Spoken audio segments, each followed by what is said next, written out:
영광으로 생각하고 있습니다. 그리고 이제 플레르 대표님과 디지털 빅뱅과 글로벌 리더십을 주제로 대담을 나누게 되어서 개인적으로도 큰 영광이라고 생각하고 있습니다. 오늘 AI 기술이 이제 기업의 HR에 미칠 수 있는 영향에 대해서 스피치 후반부에 전반적으로 말씀을 해주셨는데요. 이에 대한 질문으로 오늘 대담을 좀 시작을 해볼까 합니다. 제가 오늘 이 장소에 오는 길에 몇 가지 좀 기사를 보았는데 현재 HR에 기업이 사용하는 그런 가치 사슬에서 AI가 가장 많이 도입된 곳이 바로 채용 분야라고 합니다. 제가 어느 한 기사에서는 약 글로벌 기업의 한 45% 정도가 채용의 전반적인 프로세스에서 AI 기술을 사용하고 있다고 보았는데요. 오늘 플레르님께서도 좀 더 나은 데이터 인사이트와 채용 프로세스의 업무 자동화를 통해서 기업의 생산성을 크게 향상시킬 수 있다고도 언급해 주셨습니다. 저 같은 경우에는 굉장히 채용을 중요하게 생각하고 있고 기업의 입장에서도 가장 중요한 건 결국에는 일 잘하는 인재 것에 더 나아가서 저희 기업의 조직 문화나 방향성과 일치하는 인재 그리고 다음에 저와 같은 CEO라든지 이런 핵심 인재가 될 수 있는 그런 인재를 찾는 것인데 이런 부분에서도 이런 생성형 AI가 도움이 될 수 있다고 생각하시는지 그리고 생성형 AI를 채용 분야에 좀 맞춤형으로 활용한다면 어떤 식으로 활용할 수 있을 것인지 그것에 대해서 의견을 먼저 여쭤보고자 합니다. So yeah, I think AI, not only generative AI, actually can be very useful for HR processes, recruitment being one of them, but maybe not only. I know some companies who started using AI a long time ago, actually, in the recruitment process to find a better profile. So identifying by crunching some data, identifying the better profile for a certain sector of the economy and for a certain job position. And because they had a lot of past data, where they saw that the most adapted profile was maybe somebody with this academic background and this kind of experience, they can help the recruiters identify, narrow down when they recruit somebody on the profile that has the most chances of success in the job position. This is an example of, I think, the way AI can be used. Generative AI will probably reinforce this, this accuracy and maybe maximizing the chances of success in the recruitment process. I think there's probably also some opportunity in reducing the bias. There's a lot of discussions in France. I'm not sure if it's the case here in Korea, but in France we have a lot of questions about inequalities, unfairness in the access to job positions. The diversity in ethnical or sociological backgrounds or the gender equality. So some people say that the recruitment processes are sometimes biased by the HR managers. And probably using more AI can, if the models of AI are trained in a way that deprives them of bias, is maybe a way to increase diversity and increase also gender equality in the recruitment process. So I think if they are used in this way, it can be full of opportunities for HR managers. 맞습니다. AI가 정말 채용 프로세스에 그런 식으로 반영이 된다고 하면은 기업의 생산성뿐만 아니라 말씀 주셨던 좀 더 윤리적으로도 적합한 그런 채용이 가능하도록 도와주는 큰 도구가 될 수 있다고 생각이 드네요.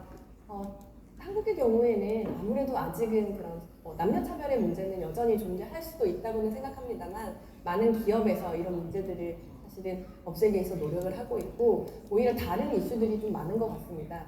저도 링크드인 같은 서비스의 경우에는 정말 예를 들어주신 대로 정말 기업의 채용 부서가 원하는 인재들을 이렇게 데이터 분석을 통해서 추천을 해준다고 알고 있는데요. 아무래도 이런 데이터를 기반한 분석이 좀 전반적으로 퍼진다고 하면은 좀 지나치게 좀 정량적인 요소들이 비중이 높아지지 않을까 그런 우려도 드는 것 같습니다. 특히 여기 계신 분들은 잘 알겠지만 한국의 경우에는 많은 대학생들, 심지어는 지금 이제 고등학생부터 소위 이제 스펙을 쌓기 위해서 굉장히 고생을 많이 하는데요. 좋은 학교를 가는 것뿐만 아니라 좋은 인턴십이라든지 대외 수상이라든지 자격증이라든지 이런 좀 데이터로 표현될 수 있는 것들을 지금도 굉장히 많이 하고 있는데 AI가 이런 식으로 활용이 되면 좀 그런 것들에 대한 좀 경쟁이 치열해지지 않나 이런 우려가 좀 개인적으로 있는데 어떻게 생각하시나요? Yeah, I think that's a risk because maybe at some point AI will be sort of support or will help HR manager assess soft skills, which are very important, I think. But maybe not, because we can imagine how AI can be a support to assess quantitative, the skills that you were mentioning, diplomas, experience, etc. But the soft skill, the social interface, the ability to have empathy, I think these are qualities that are very important in some jobs. In most of the jobs, actually, being able to interact with your colleagues, etc., is something that is not easy to assess, except when you have a discussion with someone and you can really, have a feeling of how it is to interact with that person. And I'm not sure that the machine or the algorithm will be able to do that anytime soon. So I think, it is certain that AI or Gen AI will be one of the tools that HR managers can use, but probably it will never replace, the face-to-face interview where a human being assesses another human being. So fortunately, there's still room for judgment, appreciation, empathy, and collaboration. So really human-to-human collaboration. 맞습니다. 대표님 말씀 들어보니까 오히려 저희한테도 기회가 될 수 있다고 생각이 드는 게, 저도 이제 바깥에서 대학생들이나 저희 취업을 준비하시는 분들 만나다 보면은 네이버의 채용 프로세스가 너무 길다고 불평을 하시는 경우가 있는데요. 아무래도 저희 HR 담당자들이 서류나 이런 것들 기본적인 작업들을 하는데 굉장히 많은 시간을 투여하고 있기 때문인 것 같고, 또 말씀 주신 대로 자질이라든지 인성이라든지 이런 것들을 평가할 수 있는 그런 부분은 사실 사람들이 또 평가를 해야 되기 때문에 그 부분에 좀 더 집중한다면 저희가 찾고자 하는 좋은 인재를 찾을 수 있지 않을까, 그런 생각도 드는 것 같습니다. 방금도 그렇고 스피치에서도 그렇고 사실은 인간을 AI가 대체하지는 않을 것이다, 못할 것이라고 말씀을 하시고 있는데, 그럼에도 불구하고 좀 기업의 많은 생산 환경에서는 좀 이러한 공포가 자리 잡고 있는 것 같아요. 사실 저부터도 생성형 AI 시대는 결국에는 CEO 같은 사람들 대체할 수 있지 않을까? 이런 생각도 사실 해봤는데요.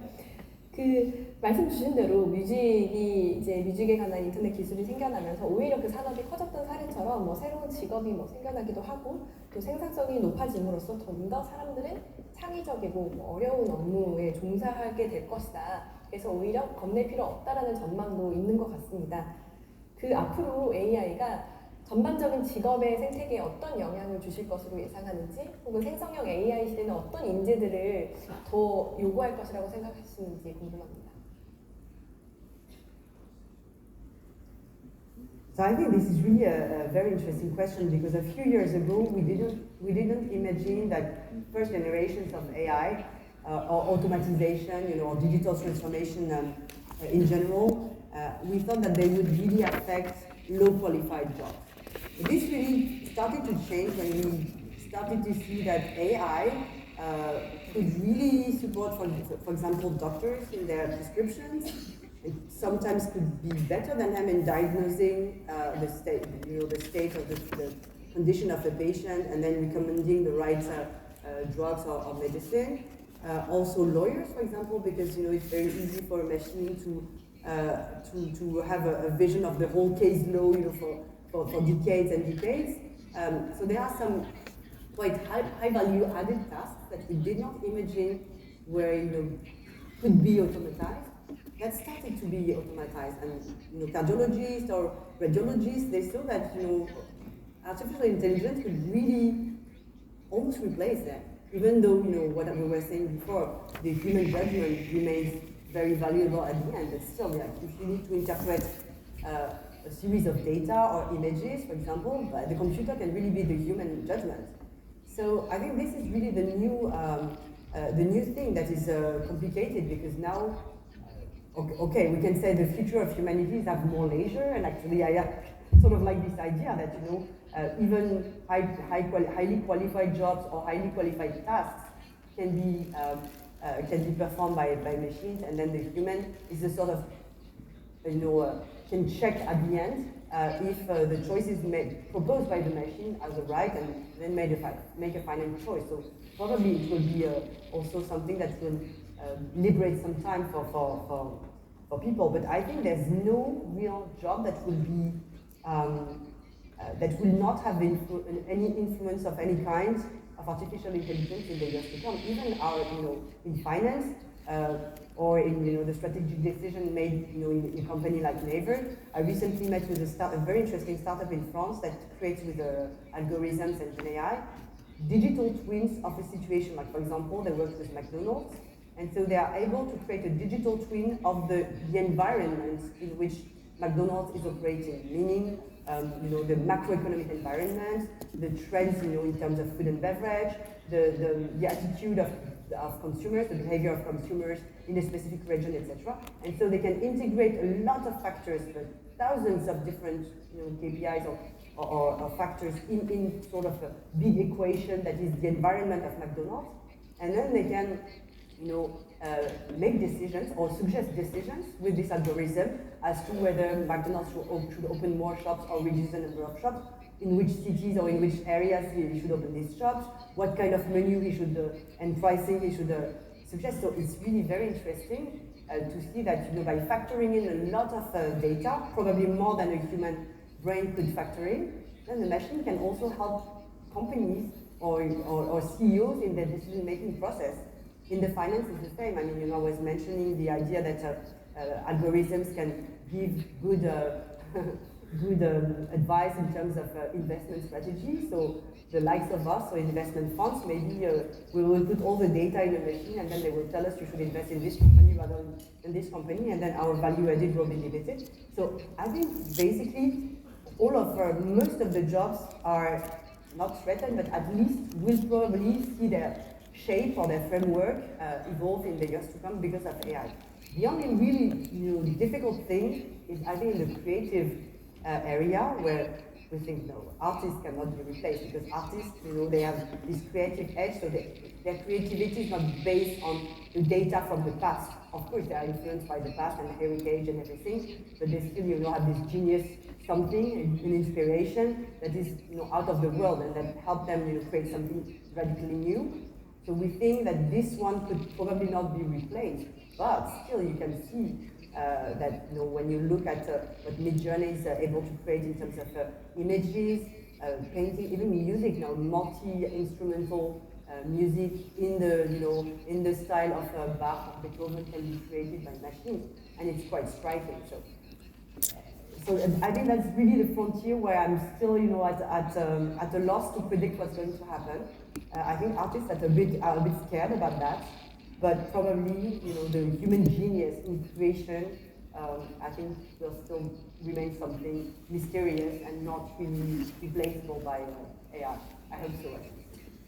사실 저희가 또 말씀 주신 대로 이제 그 8월 말 정도에 지금 저희 이제 커넥트 X라는 이제 생성형 AI라는 그 채팅형 툴을 공개를 한 적이 있었고, 챗 GPT가 나왔을 때도 많은 분들이 그 AI가 그 생산해내는 그런 창의력과 비슷한 동시를 만들어낸다거나 가사를 써준다거나 이런 부분에 놀라면서도 조금 안심했던 거는 그래도 여전히 인간의 창의력에는 도달하지 못할 수도 있을 것 같다라는 좀 그런 기분을 줬었던 것 같은데요.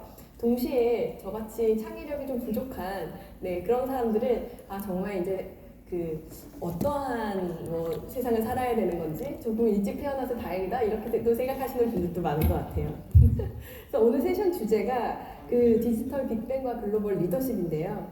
생성형 AI 기술 변화로 인해서 기업의 인재상이라든지 리더십의 개념이 좀 어떻게 변화하고 있는지, 특히 저희와 같은 기업은 이제부터는 어떠한 인재를 확보하고 또 유지를 해야 되는 것인지 이런 고민들이 있어서 이 부분으로 좀 논의를 옮겨보고자 합니다. 잠시 언급하신 부분도 있는데요. 기술 변화로 인해서 먼저 기업이 좀 필요로 하는 인재들은 좀 어떻게 변화할지 좀 궁금한 부분인 것 같습니다.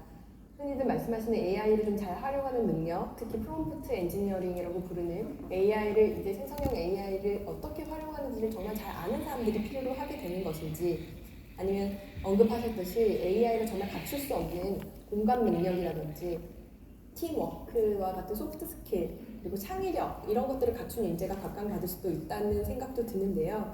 기업마다는 다르겠지만 전반적으로 기업 내부적으로는 앞으로 우리는 어떤 인재를 채용하고 어떻게 평가해야겠다 이런 기준을 좀 어떻게 재정립하면 좋다고 생각하시는지 의견을 듣고 싶습니다.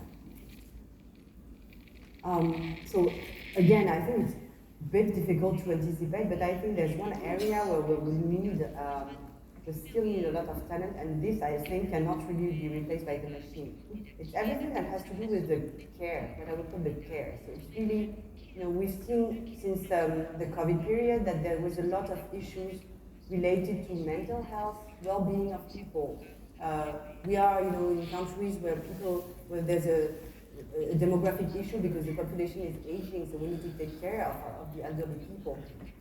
So all these, jobs where I think the human interaction is very important because you need to care about people and for them to understand that someone and not a robot cares about them and about their issues and want to help them solve their problems, whether that be in the inside a corporate, inside the company, or in a hospital or in a facility for elderly people. I think this kind of jobs, which require a lot of soft skills, social skills, empathy, is something that we will be increasingly needed because of AI. Probably our interactions will become more and more intermediated by automated stuff, and it will be a bit lonely, maybe feel not so nice because we are social animals, right? So probably in this area of care, social support, these kind of things, I think will need a lot of people. So I think this is an area where training is also very important because probably our societies right now have not taken this problematic or this topic enough into account, and probably these jobs are not well considered. I don't know many young generation people who want to be trained as people who will help the elderly people, take care of elderly people, for example. So I think this is something we need to really focus on because it will be needed in any way. So that's for one. And then in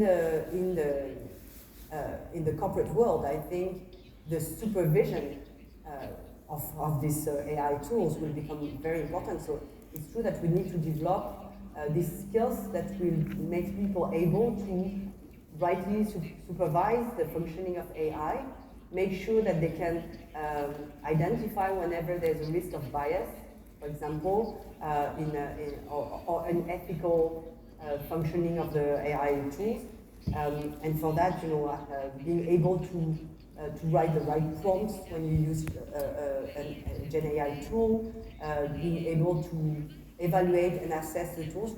These are skills that we don't have right now, and that we will need to train people to master. 네, 정말 맞는 말씀이신 것 같습니다. 사실 AI뿐만 아니라 코비드라는 기간 동안 이제 기업의 문화에 좀 가장 많은 영향을 미쳤던 게 좀 일하는 방식인데요. 사실 네이버에서도 그렇고 여전히 많은 기업들이 재택이라는 문화를 많이 도입을 하고 있고, 그렇기 때문에 AI가 도입되고 재택이 유지된다고 하면은 정말 일하는 환경이 외로워지고, 어떻게 보면은 이게 같이 일한다는 것에 대한 것을 잘 체감하지 못할 때가 많을 것 같아서 말씀 주셨던 공감 능력이라든지 함께 같이 일하는 것을 느낄 수 있게 하는 능력이 굉장히 요구될 것 같고, 특히 리더들한테도 필요한 덕목이 될 것 같습니다. 그리고 두 번째로 말씀해 주셨던 그런 관리 감독 능력도, 생성형 AI는 아무래도 할루시네이션이 가장 크게 지적을 받고 있고, 저도 네이버에서 CEO를 하기 전에 이제 변호사 일을 한 적이 있는데, 이게 AI가 만들어낸 이제 감쪽 같은 판례들의 가짜 판례들이 섞여 있을 수도 있고, 이렇기 때문에 이런 것들을 잘 골라내고 판단할 수 있는 능력들이 많이 필요할 것 같다라는 생각이 들었습니다. 펠레랭님은 사실은 장관 일을 하셔서 정책에도 굉장히 많은 관심을 가지고 계시다고 알고 있어요. 그래서